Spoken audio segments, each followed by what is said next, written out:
Assalamualaikum warahmatullahi wabarakatuh. Kami ucapkan selamat datang kepada seluruh peserta Kuliah Umum Universitas Terbuka Surakarta tahun 2022 dengan tema Strengthening the Role of the Young Generation as the Influencer to Accelerate the Implementation of Green Economy, a Co-Creation Value Perspective yang hadir pada pagi hari ini.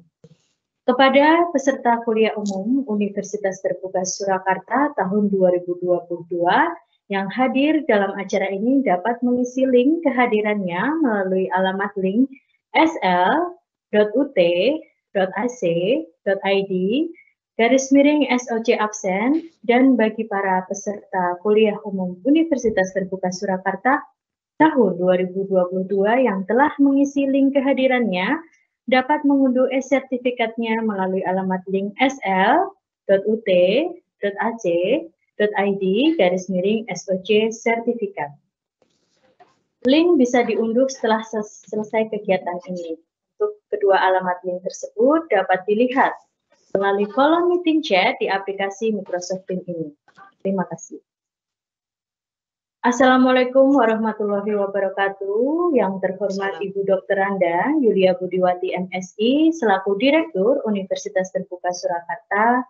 Yang kami hormati Profesor Dr. Ginta Ginting MBA selaku narasumber Kuliah Umum Universitas Terbuka Surakarta tahun 2021-2022.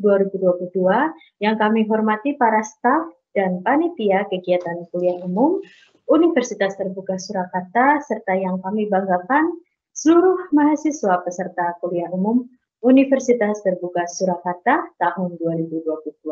Selamat pagi dan salam sejahtera bagi kita semua. Perkenalkan, saya Sisilia Clara Devi Anggraini SPD MPD yang akan menjadi moderator dan memandu acara ini sampai akhir. Dengan mengucap puji syukur kehadirat Allah Subhanahu wa Ta'ala yang telah memberikan limpahan rahmat, hidayah serta karunia-Nya kepada kita semua, sehingga pada pagi hari ini kita dapat hadir bersama dalam ruang virtual yang disiarkan melalui live aplikasi Microsoft Teams Universitas Terbuka Surakarta dalam acara Kuliah Umum Universitas Terbuka Surakarta tahun 2022 dengan tema Strengthening the Role of the Young Generation as the Influencer to Accelerate the Implementation of Green Economy, a Co-Creation Value Perspective. Dengan keadaan sehat walafiat. Amin, amin ya rabbal alamin. Sebelum acara dimulai, berikut susunan acara pada pagi hari ini. Yang pertama pembukaan, yang kedua menyanyikan lagu Indonesia Raya, dilanjutkan menyanyikan lagu himne dan Mars Universitas Terbuka. Kemudian acara yang ketiga yaitu sambutan Direktur Universitas Terbuka Surakarta oleh Ibu Dr. Randa Yulia Budiwati MSI. Kemudian yang keempat penyampaian materi kuliah umum oleh Profesor Dr. Ginta Ginting MBA. Yang kelima adalah sesi tanya jawab. Yang keenam adalah penutup.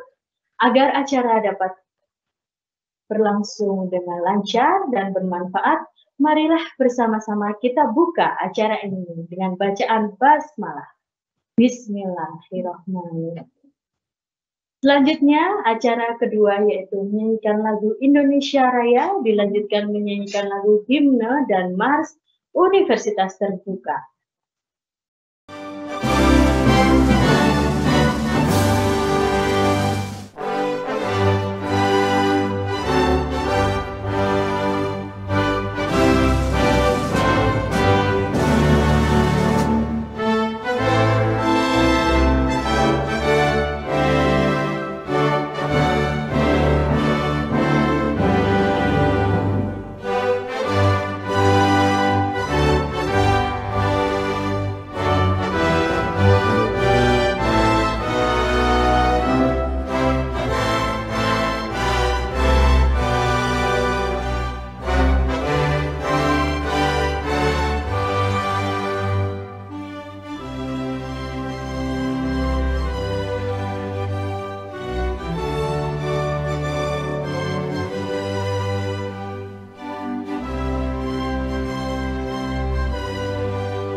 Selanjutnya, acara ketiga adalah sambutan oleh Ibu Dr. Anda Yulia Budiwati MSI selaku Direktur Universitas Terbuka Surakarta.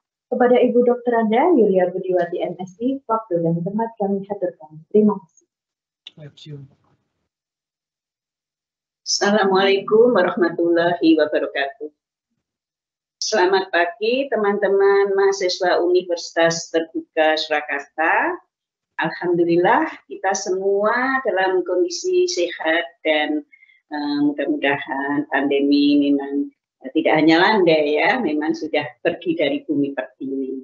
Teman-teman mahasiswa, sebelum kita memasuki kegiatan tutorial, seperti biasanya kita adakan kegiatan yang namanya kuliah umum. Bersama kita hadir Ibu Profesor Ginta Ginting. Selamat pagi Bu Ginta. Nah, alhamdulillah sekali Ibu, sehat ya Ibu. Teman-teman, Bu Direktur, Ibu Yulia, terima kasih atas undangannya. Iya, iya. Teman-teman semua, Ibu Profesor Ginta ini salah satu teman dosen saya ya, sudah berapa lama Ibu ya. Dan Bu Ginta ini sebelum lagu, sekarang kita kan terkenal lagu ya, Full Senyum Sayang itu ya. Nah, Ibu Ginta itu udah puluhan tahun yang lalu selalu full senyum sayang. Bisa dilihat ya nanti pada saat beliau sudah presentasi akan selalu dengan senyumnya. Itu yang yang paling berkesan selama saya bersahabat dengan beliau. Nggak bisa melupakan senyumnya itu loh. Nah, teman-teman, walaupun Ibu Profesor Ginta Ginting itu nama belakangnya Ginting, tapi boso Jawa ini medok sekali. Jadi setiap kali kita bertemu ngobrol itu biasanya beliau dengan saya gitu ya pakai bahasa Jawa. Jadi betapa apa ya artinya Bhinneka Tunggal Ika, berbeda-beda tapi kita satu juga gitu ya. Teman-teman mahasiswa semuanya sekalian, pada kuliah umum pada hari ini, Ibu Profesor Ginta akan berbicara tentang green economy. Ya.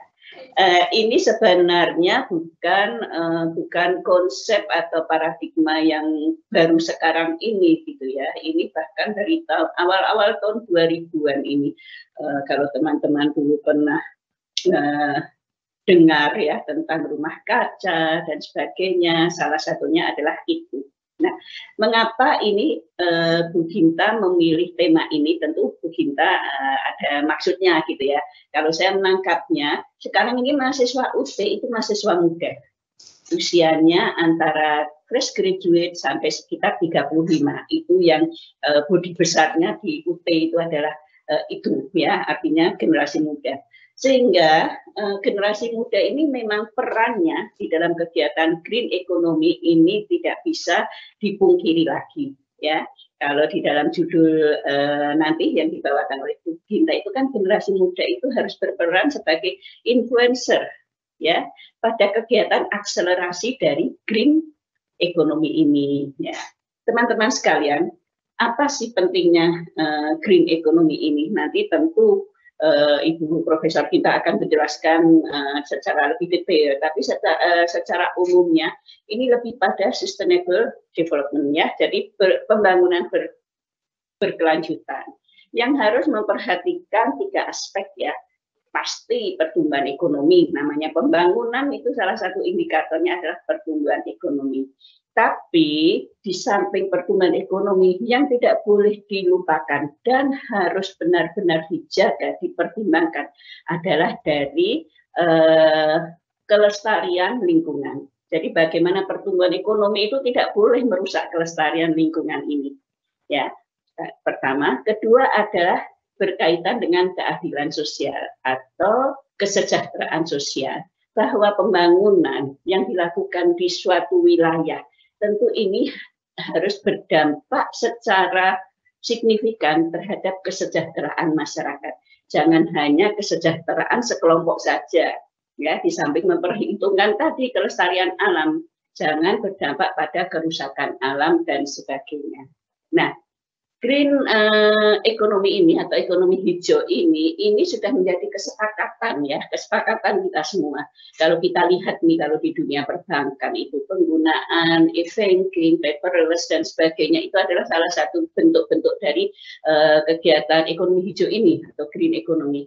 Di UT pun sudah, saya kira sekarang banyak kegiatan ya dengan perkembangan teknologi, revolusi industri 4.0 ya, generasi keempat di mana didasarkan pada jaringan online dan digitalisasi. Ini nampaknya satu kondisi yang mendukung dari pelaksanaan green economy ini.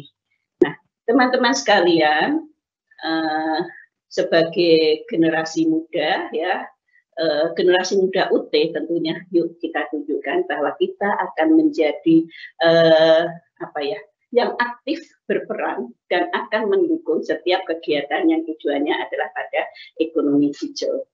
Ya, kalau tadi di dalam lagu himne atau March UT ya dikatakan bahwa ini UT ini itu tidak hanya bertujuan memberikan pembelajaran, tapi juga bertujuan untuk menumbuhkan, memunculkan orang-orang yang tangguh dan mandiri dan orang-orang yang tentunya akan komitmen terhadap tanggung jawabnya terhadap kelestarian lingkungan dan juga yang berperspektif keadilan sosial. Tentu itu yang kita harapkan semua.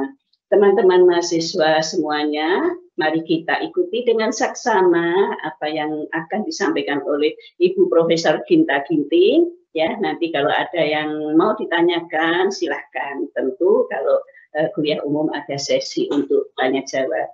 Ibu Profesor Ginta Ginting, terima kasih untuk waktunya sekali lagi, dan sudah beberapa kali Ibu mengisi kegiatan di UT. Mudah-mudahan masih akan tetap menyediakan waktunya untuk kegiatan-kegiatan UT Surakarta berikutnya. Terima kasih. Terima kasih untuk semuanya. Mudah-mudahan, bukan mudah-mudahan, saya yakin pasti kuliah umum dengan tema yang sangat bagus ini akan membawa wawasan yang baru dan fresh untuk teman-teman, dan tentunya tidak hanya berhenti pada konsep saja, pada wawasan wacana saja. Mudah-mudahan ayo apa yang bisa dilakukan oleh mahasiswa UT Surakarta terhadap program Green Economy ini. Untuk semuanya saya cukupkan dulu pembukaan ini, dan saya ucapkan terima kasih. Wassalamualaikum warahmatullahi wabarakatuh. Diinformasikan kembali kepada peserta kuliah umum Universitas Terbuka Surakarta tahun 2022 dapat mengisi link kehadirannya melalui alamat link sl.ut.ac.id /SOC dan bagi para peserta kuliah umum Universitas Terbuka Surakarta tahun 2022 yang telah mengisi link kehadirannya dapat mengunduh e-sertifikatnya melalui alamat link sl.ut.ac.id /SOC sertifikat. Untuk kedua alamat link tersebut dapat dilihat melalui kolom meeting chat di aplikasi Microsoft Teams ini. Dan bagi para peserta kuliah umum Universitas Terbuka Surakarta yang ingin mengajukan pertanyaannya dapat menuliskan di kolom meeting chat di aplikasi Microsoft Teams. Terima kasih. Saudara-saudara yang saya hormati, sebagaimana tercantum pada flyer tema seminar hari ini, yaitu tentang strengthening the role of the young generation as the influencer to accelerate the implementation of green economy, a co-creation value perspective. Untuk itu, semua tentu sangat membutuhkan informasi sekaligus sebagai upaya menyamakan persepsi sebagaimana yang kita harapkan bersama pada kegiatan kuliah umum kali ini. Sebelum penyajian materi, saya akan menyampaikan sedikit pengantar terkait kuliah umum. Hari ini pada dasarnya forum-forum seperti ini sangat menarik untuk kita ikuti karena banyak sekali informasi penting yang disampaikan oleh narasumber nanti yang biasa kita dapatkan, namun secara umum penyampaian informasi tersebut akan lebih mudah dipahami apabila kuliah umum tersebut berjalan dengan efektif. Oleh karena itu diharapkan kepada kita semua untuk dapat memperhatikan dan mengikuti kuliah umum ini dengan sebaik-baiknya. Nah, baiklah, sebelum narasumber menyampaikan materinya, saya akan menyampaikan beberapa ketentuan acara, yaitu yang pertama narasumber menyampaikan materinya, kemudian setelah itu narasumber setelah menyampaikan materinya, maka akan dibuka sesi tanya jawab Bapak Ibu dan para peserta dapat menuliskannya di kolom meeting chat di aplikasi Microsoft Teams ini. Demikian peraturan dalam kegiatan ini, dan saya akan membacakan profil dari narasumber untuk kegiatan kuliah ini, yaitu Ibu Profesor Dr. Ginta Ginting MBA. Beliau lahir di Malang tanggal 18 Agustus 1960. Riwayat pendidikan beliau menempuh pendidikan S1 sarjananya, program studi ekonomi, jurusan manajemen Fakultas Ekonomi Universitas Brawijaya pada tahun 2014. Selanjutnya, riwayat pendidikan pekerjaan beliau S2-nya beliau yaitu menempuh pascasarjana Master of Business MBA Dr. di Edith Cowan University Australia pada tahun 1997. Kemudian yang terakhir beliau menempuh S3-nya, memperoleh gelar dokternya di program studi Ilmu Manajemen Fakultas Ekonomi Bisnis ini di Universitas Pajajaran pada tahun 2014. Kemudian selanjutnya riwayat pekerjaan beliau sebagai dosen tetap Fakultas Ekonomi Universitas Terbuka Surakarta dari tahun 1986 sampai sekarang, dosen tetap program Pascasarjana Dari tahun 2015 sampai sekarang, Wakil Dekan 2 Fakultas Ekonomi Universitas Terbuka tahun 1999 dan Wakil Dekan 1 Fakultas Ekonomi Universitas Terbuka mulai tahun 2016 sampai 2020. Acara selanjutnya langsung saja kami persilakan kepada narasumber kegiatan kuliah ini, yaitu Profesor Dr. Ginta Ginting, MBA. Kepada Profesor Dr. Ginta Ginting, MBA, waktu dan tempat kami haturkan. Terima kasih. Terima kasih atas waktu yang diberikan kepada saya, dan saya senang sekali bisa memberikan kuliah umum di UT Surakarta. Dan saya ucapkan selamat pagi, assalamualaikum juga kepada para mahasiswa. Jadi ini mahasiswanya campuran ya, tidak hanya mahasiswa baru ya, mahasiswa lama juga ya. Saya tidak bisa melihat profil mahasiswanya yang datang, jadi ya sudah saya mengira-ngira saja. Ada berapa yang hadir saat ini? Bisa ada berapa yang bisa hadir? Ada 80.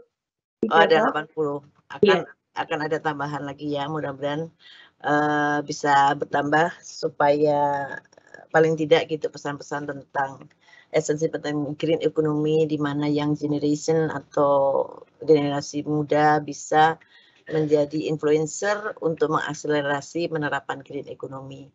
Baiklah teman-teman mahasiswa, saya akan mulai membuka PowerPoint saya supaya nanti kita bisa bersama-sama membahas tentang apa itu ekonomi hijau dan dilihat dari segi perspektif teori co-creation teori. Mari. Bisa. Ya. Ya. Ya. Ini aja. Ya. Baik, terima kasih. Jadi kuliah umum saya hari ini kalau dibahasakan Inggris menggunakan judul Inggris tadi sudah kita simak bersama, dan ini judul bahasa Indonesianya. Jadi penguatan generasi muda sebagai influencer untuk mempercepat implementasi ekonomi hijau. Saya ingin melihatnya dari co-creation perspektif. Why? Mengapa? Konsep co-creation perspektif menjadi highlight penting dalam pembahasan saya ini. Jadi kalau di slide pertama itu kita bisa melihat bersama-sama ada tiga hal penting yang memang mesti harus kita lakukan, yaitu bahwa the more we act, jadi kita saat ini sebagai pelaku ekonomi juga sudah mulai harus concern terhadap isu tentang green economy. The more we act, semakin banyak kita melakukan tindakan, the more we notice the benefit, akan ada benefit yang kita dapatkan, dan semakin banyak kita terkoneksi di kegiatan yang berkaitan dengan lingkungan tadi, ya. Lingkungan. Jadi isu-isu tentang lingkungan ini menjadi isu yang penting tadi seperti yang disampaikan oleh Bu Yulia, Bu Direktur, bahwa ini is not the new issues, tapi isu yang sudah cukup lama.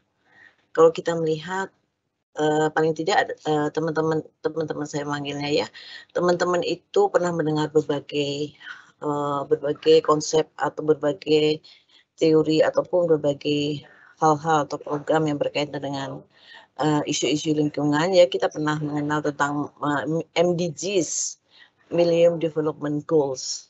Jadi Millennium Development Goals itu isunya program dan sebagainya itu happening sampai dengan tahun 2015. Tapi pada satu titik tertentu ternyata MDGs ini tidak bisa survive, tidak menarik untuk diterapkan. Karena apa? Secara rasional sulit untuk berkembang. Pada satu titik kritis tertentu, aspek rasionalnya itu belum bisa tercapai. Aspek rasional yang belum tercapai pada saat di MDGs, Millennium Development Goals, yang kita bersama-sama lihat apa saja sih Millennium Development Goals itu. Ada 8 ya, ada 8 tujuan, ada 8 pencapaian yang bisa menjadi concern utama seluruh penduduk bumi ini, antara lain misalnya mengurangi kemiskinan, pendidikan dasar menjadi satu kewajiban, kemudian gender empowerment dan seterusnya. Tapi dalam prakteknya sampai dengan tahun 2015 banyak mendapat kritik karena tidak bisa mencapai aspek rasionalitasnya. Jadi tidak bisa mengurangi kemiskinan sampai pada titik ekstrim, tidak bisa lagi melakukan pengembangan terhadap sumber daya secara optimal, sehingga kemudian berkembang konsep atau katakanlah ya yang kita kenal bersama sekarang adalah Sustainable Development Goal, itu pembangunan berkelanjutan yang akan program-program ini akan dikembangkan, diakselerasi atau dilakukan percepatan untuk bisa terimplementasi dengan baik itu sampai 2030, dan semua negara di dunia itu harus menerapkan harus berkomitmen untuk menerapkan SDGs. Kemudian setelah Sustainable Development Goal dengan 17 goals tadi, diantaranya adalah nanti yang kita bahas bersama. Goals yang utama terkait dengan green economy ini adalah goals yang ke-12, yaitu berkaitan dengan responsible consumption and production. Jadi bagaimana kegiatan konsumsi dan produksi dilakukan secara bertanggung jawab sehingga sustainable development itu bisa dicapai.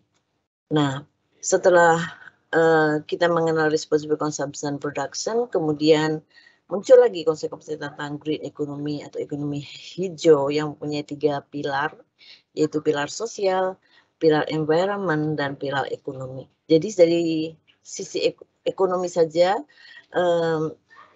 melihat perkembangan sustainable development dari sisi ekonomi saja is not enough, tidak cukup. Aspek sosial, aspek environment harus menjadi 3 hal penting, jadi 3 pilar yang harus dioptimalkan secara bersama-sama. Kemudian kita juga pernah mendengar, mungkin teman-teman pernah mendengar tentang berkembangnya konsep ekonomi sirkular. Itu juga bagian dari program-program yang bisa mengakselerasi atau mendukung tercapainya green economy. Jadi ekonomi sirkular itu merupakan perubahan kalau kita bisa katakan perubahan perilaku, yaitu perilaku dari yang sifatnya linear. Jadi selama ini kita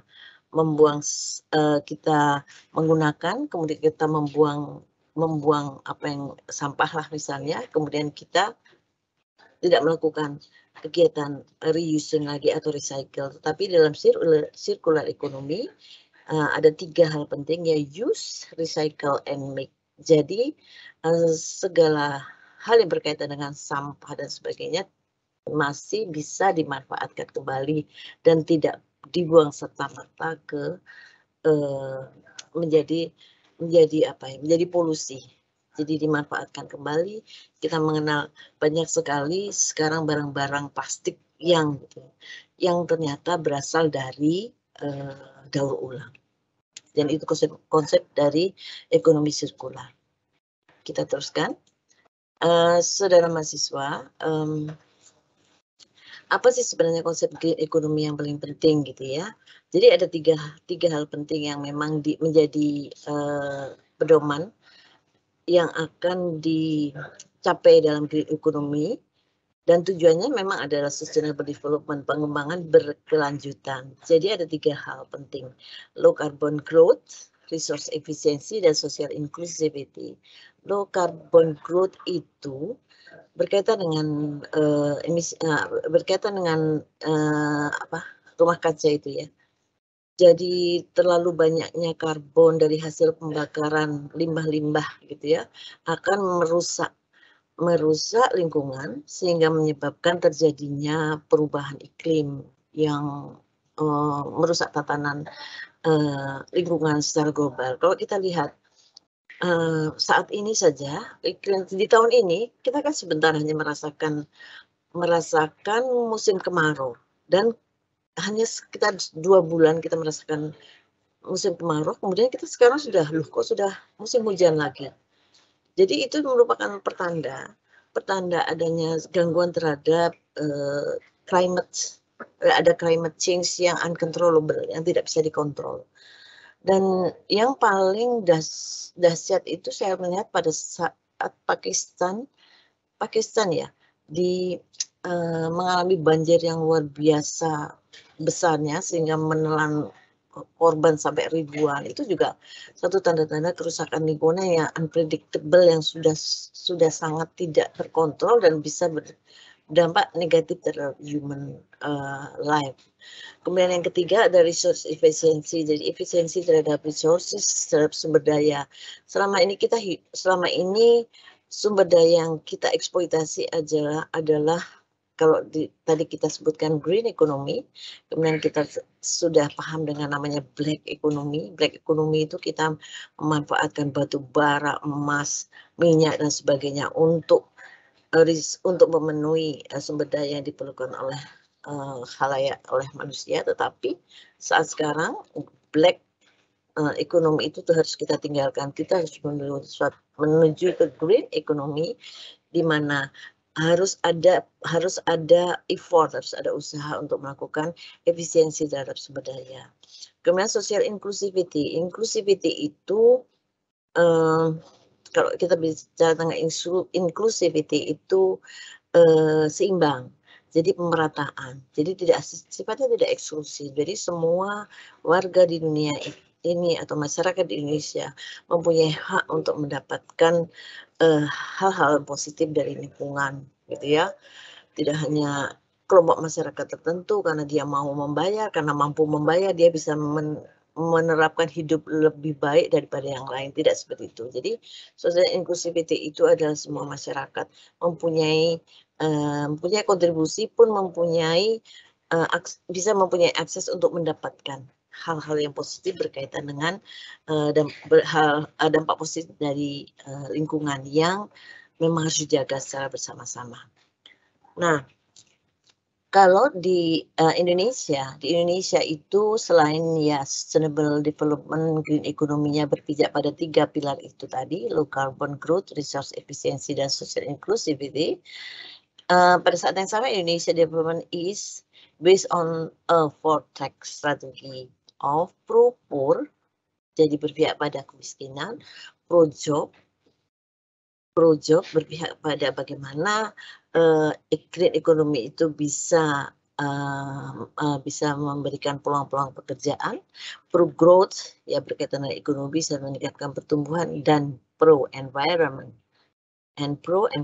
to ensure that economic growth is one of the pillars, move in concert with the other elements of sustainable development. Jadi saya tekankan lagi bahwa kalau di Indonesia green economy-nya itu lebih ke 4-track strategi, pro-poor, pro-job, pro-growth, and pro-environment, yang keseluruhannya itu dikemas menjadi satu untuk mencapai sustainable development. Oke. Nah, background daripada topik dari paper saya ini adalah begini. Jadi ada di satu sisi tidak dipungkiri bahwa ekonomi hijau itu punya peran yang sangat penting, yang jelas sangat terkait dengan pencapaian Sustainable Development Goals, terutama Responsible Consumption and Production atau RCP. Tetapi untuk menerapkan program-program yang berkaitan dengan RCP atau Responsible Consumption and Growth bagi Indonesia itu tidak mudah. Dengan 270 juta jiwa dan laju pertumbuhan penduduk yang begitu cepat, tentunya kebutuhan konsumsinya luar biasa besarnya, dan tentunya karena ada konsumsi yang tumbuh akan difasilitasi oleh para produsen yang memproduksi barang-barang yang dibutuhkan oleh konsumen dalam quote unquote dengan tidak menerapkan hal-hal yang berkaitan hal-hal atau praktek-praktek best practice yang pro terhadap green environment misalnya. Itu masalahnya. Kemudian hasil survei dari BPS tahun 2015 itu ternyata ditemukan bahwa perilaku peduli lingkungan hidup terhadap 75.000 rumah tangga Indonesia itu ternyata mereka itu belum optimal menjaga lingkungannya. Nah, untuk mengakselerasi gerakan sadar lingkungan agar tidak terjadi kerusakan lingkungan yang semakin parah, perlu dukungan kelompok masyarakat sebagai agent of change, yaitu green customer yang menerapkan green behavior, perilaku hijau. Nah, satu kelompok masyarakat yang dapat menjadi agent of change, agen perubahan adalah generasi muda karena mereka akan menjadi konsumen masa depan. Jadi kalau saya bicara tentang generasi muda sebagai influencer sangat tepat karena pada saat ini saya berhadapan dengan teman-teman yang sebagian besar pasti saya yakin berada pada kelompok-kelompok atau generasi muda yang berada pada kelompok umur sekitar mulai 17 tahun ke atas ya. Jadi yang kita kenal dengan generasi milenial dan generasi Z. Nah, kemudian ada pertanyaan, why green economy? Jadi tadi kita sudah bersama-sama bahwa green economy menjadi salah satu pilar untuk mencapai responsible consumption and production pada SDG 12. Nah, Indonesia sendiri sudah menerapkan aksi nasional atau yang disebut dengan RUN untuk menerapkan SDG 12. Tujuannya menjadi penting karena kemajuan dan sosial selama abad terakhir disertai oleh kerusakan lingkungan yang membahayakan perkembangan masa depan dan kelangsungan hidup. Nah, kemudian ada beberapa hasil riset, terutama riset ada dua hasil riset yang saya coba gunakan, riset dari Ridho tahun 2020. Dia mencoba untuk menganalisa sampai seberapa jauh penerapan CSR, Corporate Social Responsibility, yang tentunya mendukung SDG 12, yang sudah diterapkan oleh perusahaan-perusahaan, tetapi hasilnya juga menunjukkan bahwa banyak perusahaan-perusahaan besar masih belum banyak melakukan menerapkan corporate social responsibility. Jadi corporate social responsibility atau kita kenal tanggung jawab corporate social, tanggung jawab korporasi terkait dengan aspek sosial itu mereka memang diminta oleh pemerintah untuk menyisakan 15% dari labanya untuk membantu atau terlibat dalam kegiatan sosial. Ternyata karena CSR itu tidak ada punishment dan sebagainya, sehingga kadang-kadang hanya sekedar lip service saja, sekedar laporan-laporan tanpa ada implementasi yang terukur. Kemudian studi Kristiani juga mengkaji mengenai standar hijau, industri hijau di Indonesia, menyimpulkan bahwa meskipun jumlah penerima penghargaan industri hijau terus meningkat, tapi jumlahnya itu sangat kecil. Ya, jadi kalau kita melihat di televisi atau mass media atau media sosial, itu kita melihat ada beberapa perusahaan, ada orang-orang, ada berbagai kelompok orang yang memang sudah terlibat menerapkan esensi daripada green economy, tetapi sebenarnya kalau dilihat secara numbers itu masih sangat kecil, jadi masih perlu effort yang luar biasa untuk mengakselerasi penerapan green ekonomi atau ekonomi hijau. Nah, tadi saya sebutkan bahwa saudara sebagai generasi muda menjadi agent of change, agen perubahan. Jadi kalau kita lihat jumlah dari BPS itu menyatakan bahwa di situ saya katakan bahwa generasi muda di dalam saya melakukan penelitian tentang ini sebenarnya. Jadi saya mengklasifikasikan generasi muda sebagai atas dasar dua kelompok ya, generasi Z dan generasi milenial. Kalau dijumlahkan itu totalnya ada 144 juta jiwa dari 270, hampir separuh dari penduduk Indonesia sekarang berada pada posisi umur di kelompok generasi milenial dan generasi Z. Itu kan luar biasa besarnya, dan akselerasi atau percepatan itu akan terjadi dalam waktu yang cepat jika generasi muda itu mau bergerak gitu untuk mensukseskan atau untuk melakukan perilaku ramah lingkungan ya, yang akan yang mempunyai potensi untuk dijadikan panutan bagi lingkungan sekitarnya dalam konteks pencegahan kerusakan lingkungan. Luar biasa. Jadi kegiatan-kegiatan kegiatan-kegiatan ekonomi hijau yang paling sederhana sajalah, misalnya. Yang paling sederhana adalah misalnya cobalah untuk tidak membuang sampah sembarangan, menggunakan botol plastik yang sudah membuang sampah pada tempatnya, memilah sampah. Itu kan kegiatan-kegiatan sederhana yang bisa teman-teman lakukan dalam lingkup yang kecil, dan perilaku itu bisa ditularkan kepada teman yang lain, sehingga teman-teman muda ini bisa menjadi influencer untuk mengakselerasi percepatan penerapan green economy. Oke. Panitia, saya tidak bisa mengoperasikan ini. Ya. Sekarang pertanyaan berikutnya ada, what is influencer? Jadi influencer marketing ini kalau kita lihat dalam tataran konsep atau teori pemasaran terutama, itu masih termasuk teori atau konsep baru gitu ya. Karena influencer marketing ini berkembang pada saat terjadi perkembangan media sosial, Internet of Things atau digitalisasi, di mana gitu konektivitas antara satu komunitas atau komunitas antar kelompok itu menjadi mudah untuk dilakukan. Ya, kalau di situ teman-teman bisa membaca bahwa dalam lingkup marketing, influencer diartikan sebagai pihak yang mampu mempengaruhi keputusan pembelian, target audiens. Jadi pihak yang mampu mempengaruhi, gitu ya, yang mampu mengubah cara berpikir atau bertindak orang lain. Jadi luar biasa kalau teman-teman sebagai generasi muda paham tentang aspek pentingnya green economy, menjadi agent of change sekaligus menjadi influencer bagi kelompok komunitas di sekitar lingkungan teman-teman. Pasti hasilnya kalau kita katakan secara nasional gitu, kali-kaliannya pasti terjadi akselerasi yang luar biasa. Next please. Terus kemudian, nah kenapa Bu dengan co-creation perspektif gitu?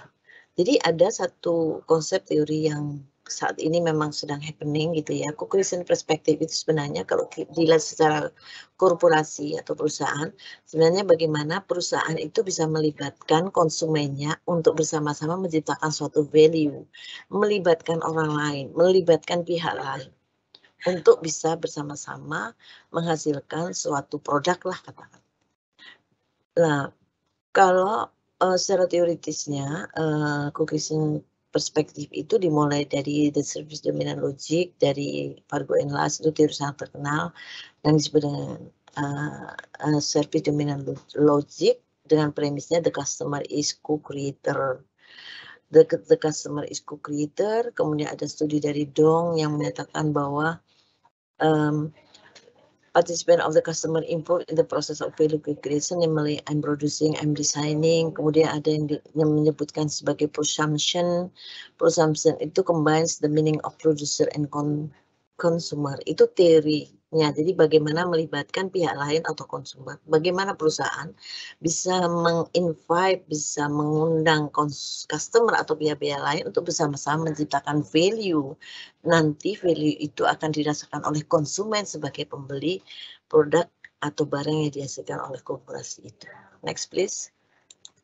Kemudian, nah, yang generation as influencer dalam perspektif co-creation apa sih sebenarnya? Intinya apa? Jadi dalam konteks ekonomi hijau, partisipasi aktif generasi muda sebagai influencer dapat mengakselerasi implementasi praktek ekonomi hijau.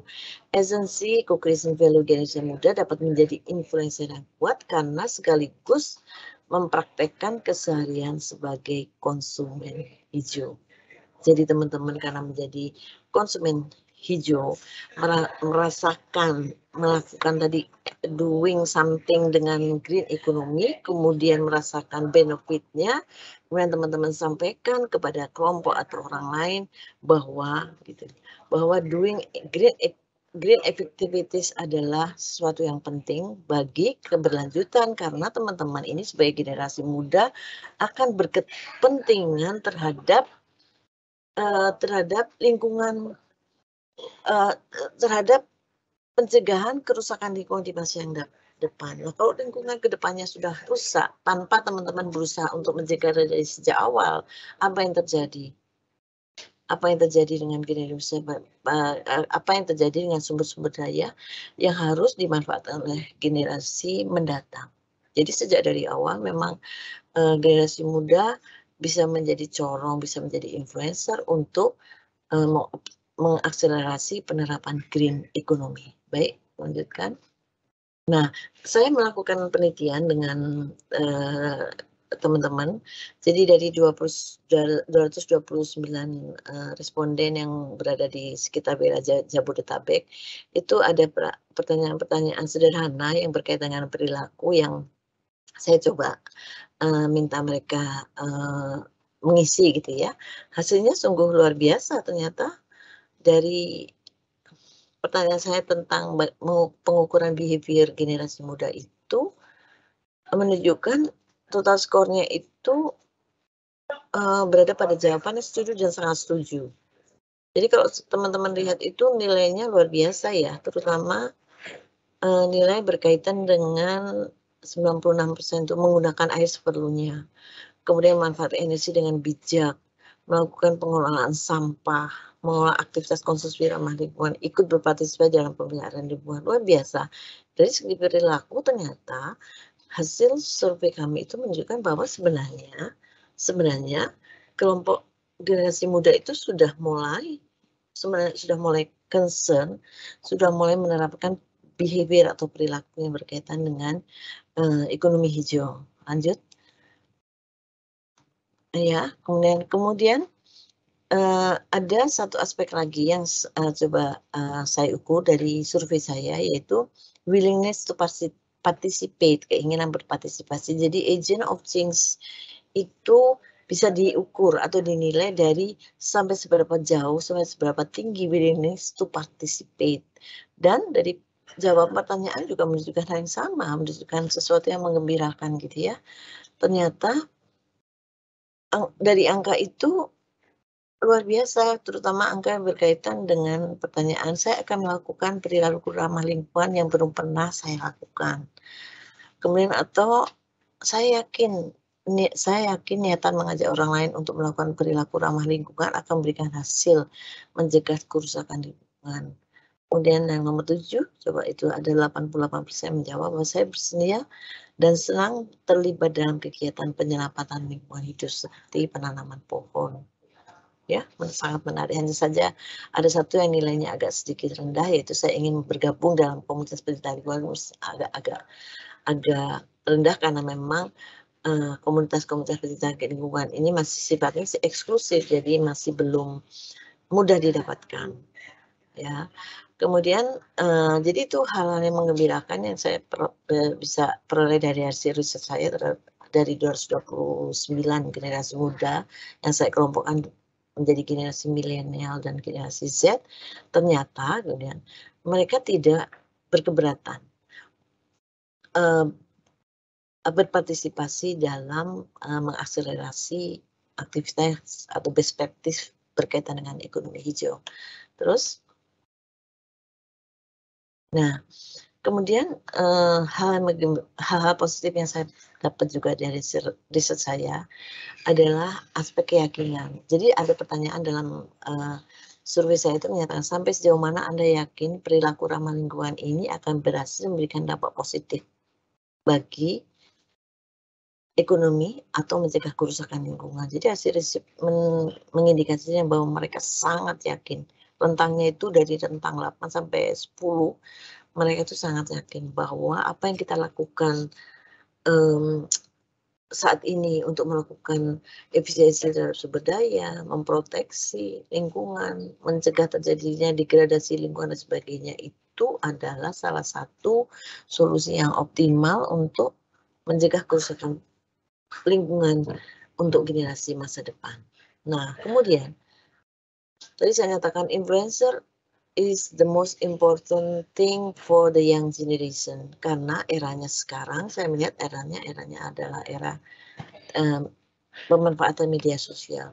Jadi dari riset saya itu menyatakan bahwa yang membuat mereka aware, mereka sadar bahwa green economy practices itu sangat penting, itu mereka peroleh dari YouTube, dari WhatsApp, dari website, Facebook, dan Twitter. Ya, jadi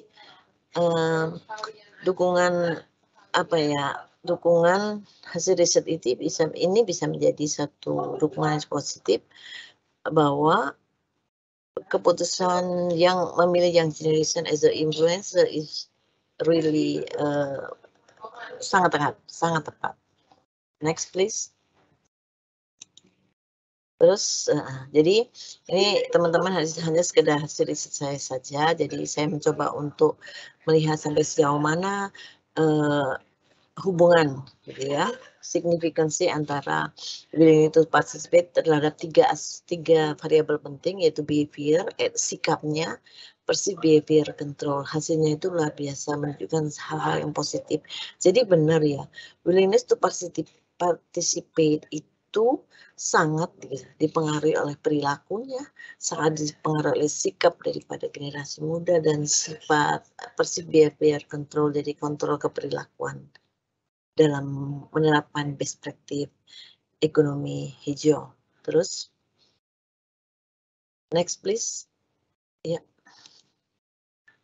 Selanjutnya. Slide selanjutnya. Ya. Nah, teman-teman, dari model pertama itu kemudian saya mencoba untuk mempropose suatu konseptual model. Jadi konseptual model itu seperti ini saya coba untuk mengembangkan. Jadi ada aspek antecedennya, jadi aspek pemicunya, pendorongnya yang disebut dengan sustainable consciousness. Jadi kita harus conscious, sadar terhadap environment, sadar terhadap aspek ekonomi, dan sadar terhadap aspek-aspek berkaitan dengan aspek sosial ya. Itu ketiga sustainable consciousness itu akan men-trigger, mendorong kotak yang di tengah itu, itu bukan environment consciousness, itu behavior. Saya salah ketik. Jadi ada berpengaruh men-trigger perilaku, yang perilaku itu akan mendorong willingness to participate dari generasi muda, di mana peran influencer as co-creation value itu menjadi peran yang bisa mendorong, mempercepat akselerasi penerapan praktek-praktek yang berkaitan dengan ekonomi hijau. Itu. Jadi itu teman-teman penjelasan singkat saya malah mungkin lebih senang, mari kita berdiskusi bersama supaya saya bisa bersama-sama membahas, atau barangkali kita bersama-sama mencari solusi yang tepat, apa sih sebenarnya peran generasi muda sebagai influencer dari lingkup yang kecil saja sehingga dampaknya itu bisa terasa secara nasional. Gitu. Saya serahkan kembali waktunya kepada moderator. Silakan.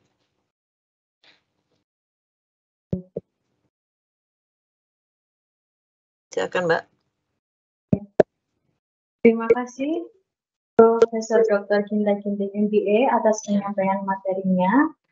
Kemudian sebelumnya diinformasikan kembali kepada peserta kuliah umum Universitas Terbuka Surakarta tahun 2022 dapat mengisi link kehadirannya melalui alamat link sl.ut.ac.id/SOC-absen, dan bagi para peserta kuliah umum yang telah mengisi link kehadirannya dapat mengunduh e-sertifikatnya melalui alamat link sl.ut.ac.id/SOC sertifikat. Untuk kedua alamat ini tersebut dapat dilihat melalui kolom meeting chat dan dapat diunduh setelah selesai kegiatan.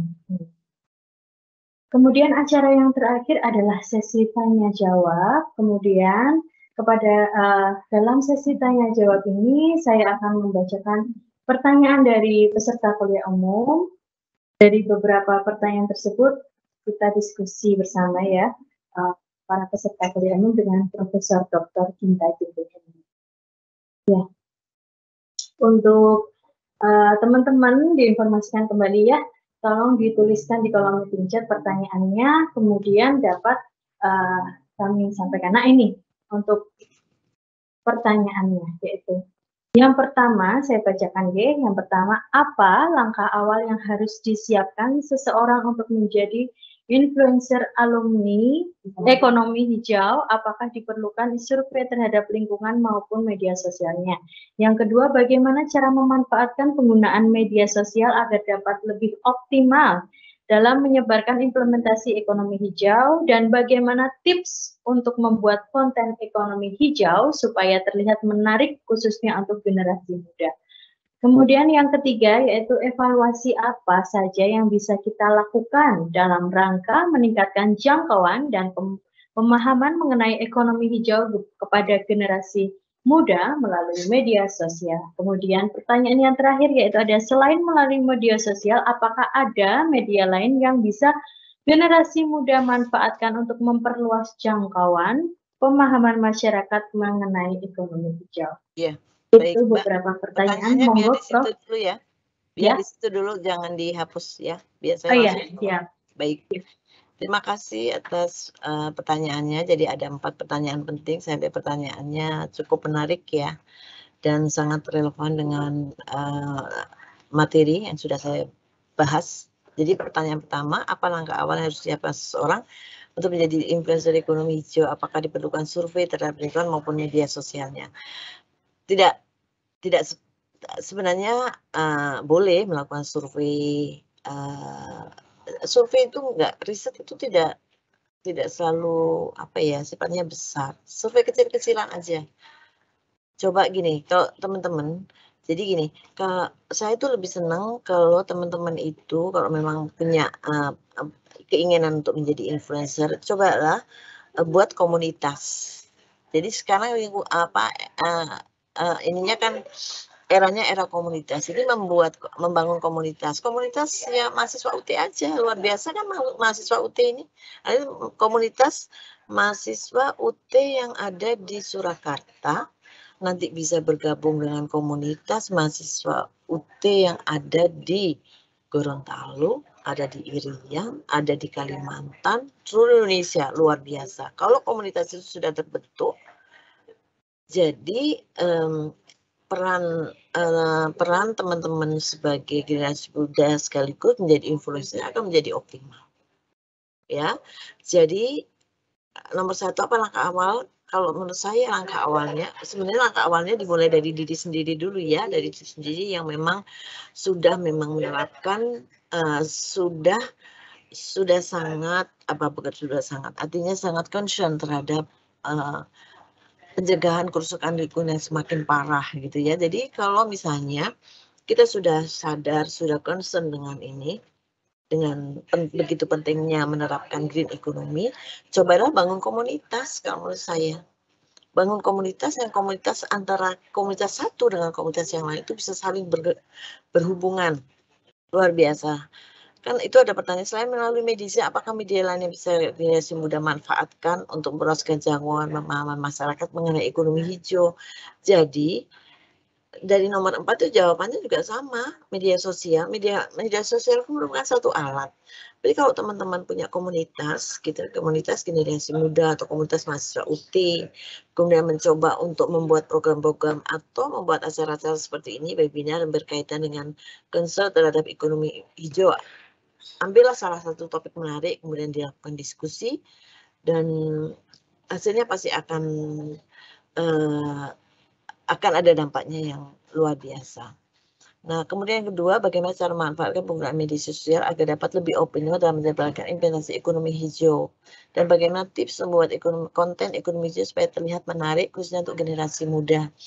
Jadi teman-teman, jadi ini biasanya media yang diinginkan kalau di media sosial itu mesti ada yang berkaitan dengan viral-viral gitu. Jadi ada sesuatu yang konten menarik gitu ya. Ada konten menarik yang bisa teman-teman buat berkaitan dengan ekonomi hijau. Buatlah konten yang menarik. Jadi sekarang menarik yang banyak banyak dipilih oleh generasi muda itu adalah bukan isu ya, praktik-praktik baik tentang green entrepreneur. Jadi green entrepreneur itu adalah kewirausaha yang memang sudah sangat menyadari bahwa praktek bisnis yang baik harus didukung oleh kesadaran dengan hal yang sifatnya ramah lingkungan. Ya, itu pertanyaan nomor 2. Yang ketiga, evaluasi apa saja yang bisa kita lakukan dalam rangka meningkatkan jangkauan dan pemahaman mengenai ekonomi hijau pada ekonomi melalui medis. Evaluasi apa saja yang kita lakukan dalam rangka meningkatkan jangkauan dan pemahaman mengenai ekonomi pada ekonomi melalui medis. Evaluasi. Sebenarnya teman-teman kalau gini, mencoba mencari tahu apa sih sebenarnya gitu, sudah generasi muda saat ini sudah melakukan apa, hal penting apa yang sudah mereka lakukan. Jadi kalau teman-teman sudah paham gitu, sudah bisa mendapatkan mengidentifikasi gitu ya, penting yang sudah dilakukan oleh generasi muda, itu menjadi sesuatu yang penting. Gini, kalau saya melihat wacananya itu jangan hanya sekedar wacana. Jadi buat program-program mengenai yang berkaitan dengan lingkungan hijau yang menarik gitu ya. Misalnya sekarang kan sudah mulai muncul itu loh, penggunaan yang tadi saya katakan tentang ekonomi sirkular, yaitu pemanfaatan kembali limbah gitu ya, untuk didaur ulang gitu, dijadikan produk yang bisa tetap bisa dimanfaatkan untuk orang lain atau untuk konsumen yang lain, sehingga itu limbah itu tidak dibuang, bisa dimanfaatkan kembali. Ya, itu jawaban dari saya. Kemudian pertanyaan selanjutnya, apakah green economy sudah diakomodasi oleh dalam kampus Merdeka? Dalam secara terimplementasi 100% sepertinya belum ya, tetapi di dalam kampus Merdeka itu sudah ada hal-hal penting yang sudah ada acuan mata kuliah berkaitan dengan entrepreneur gitu ya, entrepreneur kewirausahaan. Jadi membangun kewirausahaan di kalangan young generation gitu ya. Nah, itu kan teman-teman nanti bisa masuk ke situ. Green entrepreneur menjadi sesuatu yang menarik gitu ya. Green environment menjadi sesuatu yang menarik yang bisa menjadi konten, dan bisa menjadi konsep yang bisa diaplikasikan. Nah, pertanyaan nomor 6, kenapa hingga saat ini ekonomi hijau ini masih menjadi isu penting yang perlu diangkat? Ya, karena sampai saat ini gitu ya, itu belum terimplementasi dengan baik, belum terakselerasi dengan baik. Apa ukurannya? Ya kalau teman-teman melihat bahwa lingkungan kita masih rusak, masih banyak terjadi banjir, perubahan iklim dan sebagainya, itu kan menandakan bahwa konsep terhadap ekonomi hijau ini masih belum terimplementasi dengan baik. Kalau kita lihat di Kalimantan tuh saya mendengar berita di televisi dan melihat berita di televisi itu luar biasa. Setiap saat saya melihat pulau Kalimantan begitu besar. Setiap saat ada banjir, berarti kan pemanfaatan lahan yang dioptimalkan hanya untuk sawit gitu menjadi satu kerusakan lingkungan yang luar biasa. Padahal seharusnya kan dibagi secara proporsional. Jadi pemanfaatan sumber daya yang tidak proporsional, yang hanya memperhatikan aspek ekonomi tanpa melihat pemanfaatan dari aspek kerusakan lingkungan, itu belum sepenuhnya dijalankan ya. Memang sudah banyak pemikiran atau wacana-wacana tentang istilahnya socially inclusive dengan mengumpulkan konsep-konsep tentang green business, green city, kemudian green business dan green city. Jadi yang semua dengan sebutan green itu, semua itu tujuannya kan untuk untuk melakukan keseimbangan, untuk memproteksi supaya tidak terjadi kerusakan lingkungan yang semakin parah. Hanya saja tadi sudah saya sebutkan memang sudah ada gerakan itu, tapi gerakannya itu belum masif. Saya katakan belum masif. Jadi mengapa butuh generasi muda as an influencer gitu. Karena generasi muda yang akan berkepentingan terhadap pencegahan kerusakan lingkungan pada masa akan datang. Sehingga kita katakan tadi, mengapa influencer dilihat dari Caucasian perspektif, yaitu generasi muda itu terlibat dan memang berkepentingan untuk mencegah kerusakan, karena ke depan kan kehidupan generasi muda. Kalau lingkungannya rusak, ya pasti akan ada kesulitan, ada problem yang akan dihadapi. Ya, itu jawaban saya, Mbak moderator. Jadi yang menarik adalah bahwa sudah banyak program, sudah banyak program, sudah banyak konsep, sudah seminar dan sebagainya sudah banyak dilakukan, tetapi dalam implementasinya itu belum optimal dan gerakannya itu belum gerakan masif. Jadi kalau young generation as influencer sekaligus bisa menjadi agent of change bagi gerakan-gerakan berkaitan dengan ekonomi hijau, saya yakin gitu ya. Saya yakin akan berdampak masif. Mulainya dari mana, Bu? Ya, selain tadi media sosial menjadi alatnya, medianya, bangun. Kalau saya buat komunitas, jadi UT itu bisa, artinya buatlah komunitas mahasiswa UT, gerakan sadar lingkungan mahasiswa UT Surakarta. Nah, nanti akan bisa berkolaborasi dengan komunitas-komunitas mahasiswa UT yang ada di luar Jawa atau di mana, sehingga kalau terjadi kolaborasi itu dampaknya akan menjadi masif. Harapannya gitu ya, jadi dampaknya masif sehingga hasilnya, terimplementasinya akan terasa, dampaknya akan terasa. Sekarang kan belum terlalu terasa karena kerusakan lingkungan terus berjalan, terus terjadi, dan kita juga mungkin barangkali saya juga kadang-kadang tidak sadar bahwa kadang-kadang pemakaian membungkus sampah dengan plastik yang paling efisien kita dilakukan ibu rumah tangga itu sesuatu yang tidak boleh dilakukan gitu. Pilahlah sampah gitu dari rumah. Gitu. Memilah sampah itu pun belum dilakukan dengan baik. Ya, itu jawaban saya. Masih ada pertanyaan lagi? Sayangnya saya tidak bisa mengundang langsung mahasiswa ya, tidak bisa bertatap muka secara langsung, tidak bisa bertatap muka secara langsung, bisa saling berdiskusi lebih intens. Gimana ya, Mbak moderator? Terima kasih Prof. Profesor Dr. Kinda Kinding MBA, ya Prof. Ini ada pertanyaan lagi satu Prof di kolom meeting chat, saya bacakan untuk pertanyaannya. Itu satu dibacakan. Iya. Bisa kita ketahui di Indonesia masih banyak memiliki hutang. Apakah Indonesia tetap masih bisa menjalankan ekonomi hijau tersebut, Prof? Terima kasih. Iya. Gini, jadi Indonesia menjadi penjaga gitu green ekonomi dunia sebenarnya, karena kita punya hutan yang begitu luas.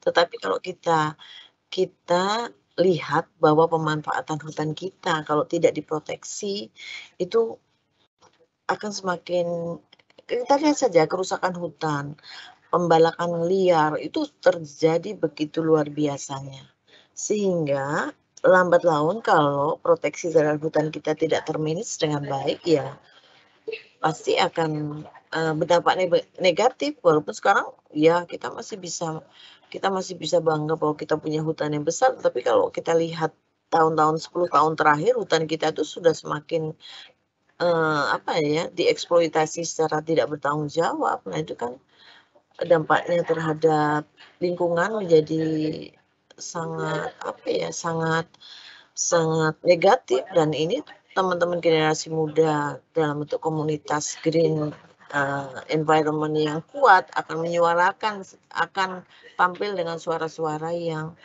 bisa menjadi mengkritisi pemerintah tentang bagaimana pengelolaan hutan yang seimbang dan baik yang nantinya akan bisa dimanfaatkan oleh generasi muda pada masa yang akan datang. Gitu. Baik, masih ada pertanyaan? Terima kasih Prof atas jawabannya ya. Tadi untuk pertanyaannya tentang Indonesia masih banyak hutang, apakah Indonesia tetap masih bisa menjalankan ekonomi hijau? Itu Prof tentang Indonesia masih memiliki banyak hutang. Kemudian untuk pertanyaan lain sudah tidak ada Prof? Iya. Sebenarnya esensi daripada ekonomi hijau itu kan tidak hanya kita punya hutan banyak, berarti ekonomi hijau kita itu masih enggak seperti itu. Jadi kan kita harus mengacu pada tiga pilar penting tadi, yaitu bahwa kita harus bahwa kita harus memanfaatkan, mengelola kegiatan ekonomi kita itu menjadi beberapa hal penting tadi ya, pro-job, menurunkan kemiskinan, memanfaatkan sumber daya dengan efisien, kemudian kalau bisa mengurangi emisi rumah kaca, yang gitu-gitu ya, kemudian inklusif sosial, jadi artinya ada kesetaraan, ada kesetaraan pemanfaatan lingkungan yang memang harus bisa dimanfaatkan oleh seluruh rakyat Indonesia, bukan hanya untuk kelompok-kelompok tertentu. Jadi isu-isu green economy itu kita bisa terapkan dalam lingkup yang sederhana saja, mulailah dari diri kita sendiri ya, dari kita sendiri. Jadi supaya saya tidak menyebabkan kerusakan lingkungan yang lebih parah, apa ya, dari lingkup kecil aja. Coba bawalah tempat makan itu, daripada kita harus menggunakan bungkus plastik. Sedotan yang di McD sudah tidak pernah dapat lagi, itu kan sebenarnya kalau kita mikir sedotan aja, tetapi itu limbah plastiknya kan luar biasa kalau itu terus diperbolehkan. Jadi hal-hal yang kecil seperti itu ya, kita memilah sampah, kemudian kita mau mencoba untuk lifestyle kita itu sudah mulai harus sadar terhadap lingkungan, tidak membuang sampah sembarangan, ya seperti itu, dari lingkup kecil. Kemudian tularkan pada komunitas di sekitar Anda, kemudian buat program-program yang tidak hanya sekedar wacana gitu, program yang dilaksanakan, yang direalisasikan. Misalnya kan ada satu desa tertentu satu tempat yang malah berhasil mengelola sampah dengan membuat bank sampah ya. Jadi di satu desa itu setiap rumah tangga itu diminta untuk memilah-milah sampahnya, kemudian nanti distorkan ke bank sampah itu, dinilai bisa mendapatkan kompensasi, bisa dibayar nanti kalau misalnya plastik, hitungannya berapa. Jadi kan bermanfaat ya. Jadi sampah yang plastik itu kan sebenarnya kalau mengikuti konsep ekonomi sirkular sudah sangat diperlukan sebagai bahan baku untuk membuat produk daur ulang. Jadi sekarang isinya recycle, reuse gitu ya, menggunakan kembali, merecycle kembali. Jadi tidak dibuang, limbah itu nggak dibuang begitu saja, tapi di-recycle lagi, dimanfaatkan lagi. Gitu. Ya. Baik. Jadi intinya ini ya, mulai dari diri sendiri, kemudian kita masih bisa menjalankan ekonomi hijau, dimulai dari diri sendiri, kita tularkan ya Prof kepada masyarakat sekitar dengan membuat program, mengikuti program-program recycle dan sebagainya itu. Jadi begitu peserta kuliah umum untuk pada pagi hari ini. Sudah saya tutup sesi tanya jawab ini. Ya, terima kasih, mudah-mudahan bermanfaat. Terima kasih banyak, luar biasa, Prof, atas kegiatan kuliah umum hari ini. Sungguh ilmunya sangat luar biasa untuk kami semua ya. Hadirin yang kami hormati, bermanfaat. Baik. Ya, terima kasih banyak. Ya. Demikianlah materi kuliah umum Universitas Terbuka Surakarta tahun 2022 dengan tema Strengthening the Role of the Young Generation as the Influencer to Accelerate the Implementation of Green Economy, a Co-Creation Value Perspective. Telah dibawakan oleh Profesor Dr. Ginta Ginting, MPA.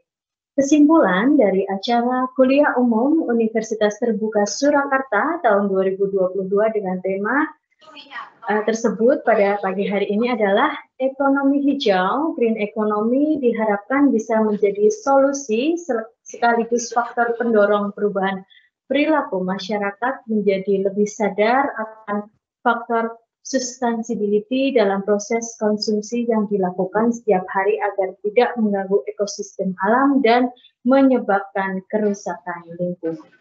Dan terima kasih atas kontribusi yang luar biasa dan partisipasinya oleh narasumber kami hari ini, Profesor Dr. Ginta Ginting, MPA, dan seluruh panitia dan para peserta kuliah umum Universitas Terbuka Surakarta tahun 2020. Akhirnya kita tiba di penghujung acara pada pagi hari ini dan kami ucapkan terima kasih kepada segenap peserta, narasumber, dan panitia yang telah mengikuti acara ini sampai akhir. Kami selaku panitia, saya selaku moderator mohon undur diri dan mohon maaf apabila ada kekurangan dalam pelaksanaan kegiatan ini. Kita bertemu dalam diskusi-diskusi berikutnya di lain kesempatan. Marilah kita tutup acara ini dengan bacaan hamdalah bersama-sama. Alhamdulillahirabbil alamin. Akhir kata, wabillahi taufiq wal hidayah. Wassalamualaikum warahmatullahi wabarakatuh. Waalaikumsalam.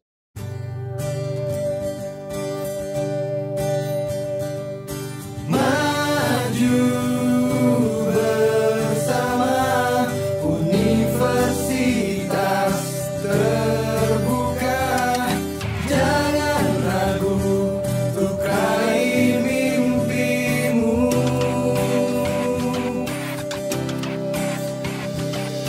Mari berkompetisi, jadikan sebagai inspirasi, jangan sanksi untuk raih prestasi.